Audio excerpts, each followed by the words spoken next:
You know him as the director of the wildly successful streaming hit The Chosen. I recently joined him on the set of the show to discuss the release of Season 5 of The Chosen, Last Supper Part 1. It hits theaters Friday, March 28th. Here's my exclusive interview with Dallas Jenkins. I want to start with Left Behind, and you apparently haven't been left behind. Your dad is Jerry, yes, who best known for the Left Behind series. What did he teach you, Dallas, about not only storytelling and an approach to storytelling, but maintaining a franchise, which is the hard part? Yeah, that's a really good question.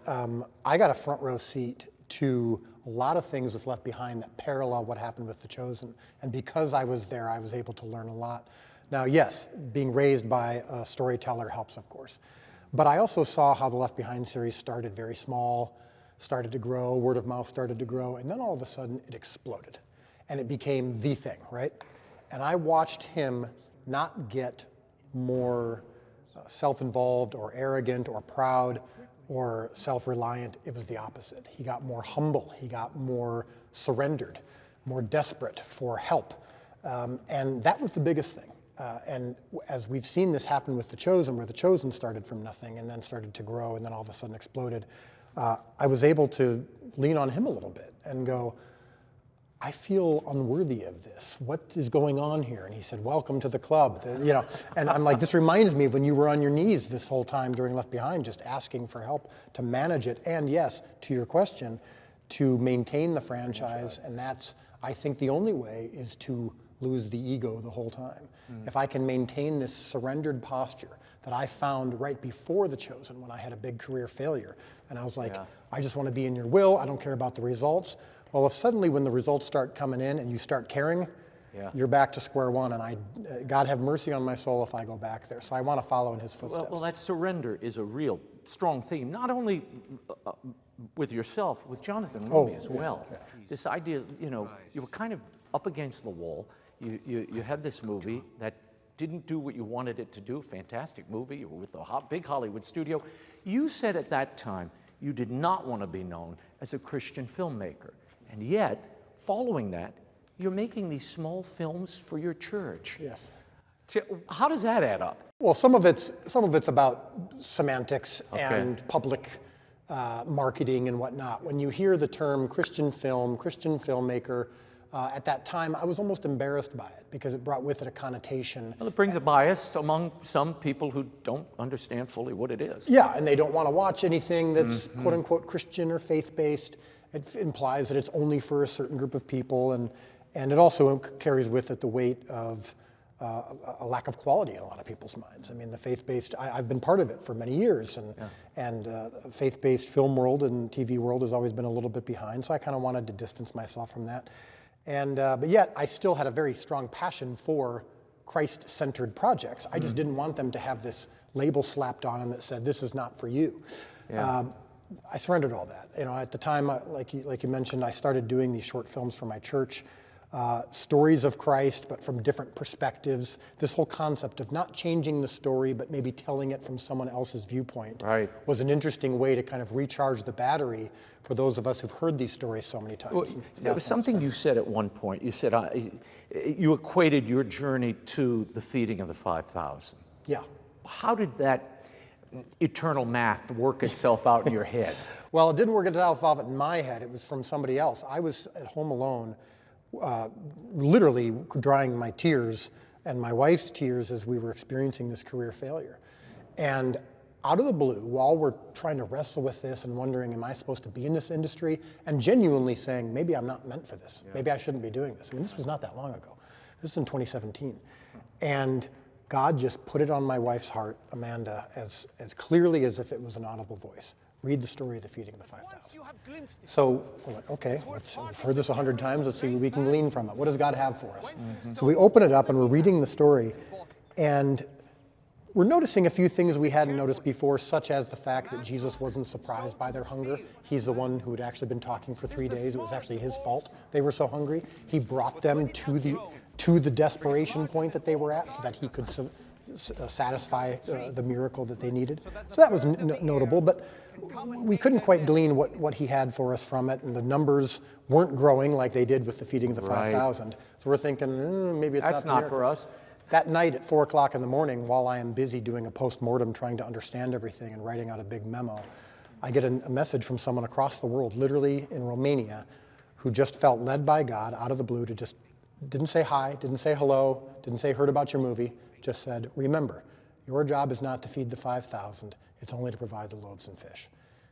And I looked around, I'm thinking, did my computer record what I was talking about with my wife today? That AI is getting real good. Yes, I'm thinking, how did this person know what we've been wrestling with all day long?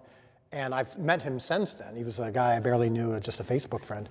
And he just said, God just put it as clearly on his heart as he had on my wife's heart. Tell Dallas, it's not his job to feed the 5,000, it's only provide the loaves and fish. So that has become my whole surrendered posture since that moment, is I'm focused on making the best loaves and fish that I can. We're sitting on this set right now. I'm filming right now, while I will be in a few minutes. Yeah. That's my loaves and fish. I'm not thinking about whether there's one person watching or 100 million people watching. I'm not thinking about whether I'm going to see a YouTube video that calls me a heretic or a YouTube video that calls me the greatest filmmaker who's ever lived. None of those things can impact the work. None of those things can matter when I'm making the loaves and fish. It's up to God to do the multiplication. I'm just here to watch it happen. Feed them. Organize the people into groups of 50 and 100. Gather up 12 baskets to distribute the loaves and fish. Where did this idea come from? The way, because you said it a moment ago, we've all heard these stories, hundreds and hundreds and hundreds, if not thousands of times. Yes. Your perspective on it was that you would see Christ through the eyes of those he affected. And when I heard that the first time, I thought of Orson Welles. You know, Welles wanted to do a movie from the POV of Jesus, where you never see Jesus' face, just how he encounters everybody else. Yes. Is that kind of the conceit here of The Chosen? Well, even with Orson Welles' idea, the idea was that Jesus is the perspective. And the problem with that, I've seen it done many times, and it's fine, and I love seeing the Bible portrayed, but Jesus makes actually for not a great literary character. He's not a great protagonist. He doesn't learn anything. He doesn't change. He doesn't become better from being bad. He doesn't. Character arc is kind of. It's not boy meets girl, boy loses girl, boy gets a girl back. Like you said, the character arc is here. And so I thought, if we were able to experience Jesus through those who were around him, including his enemies, and maybe if we saw Jesus through the eyes of those who actually met him when he was here in person, maybe we could be changed and impacted in the same way they were. And so you might identify with Mary Magdalene, you might identify with Nicodemus, you might identify with Peter, or in my case, you identify a little bit with all of them. But then seeing how they were impacted by Jesus and knowing their stories before they met him has really seemed to be the secret sauce. This is part of a longer conversation, right? There's more clarity coming. Let's give him some time, Andrew.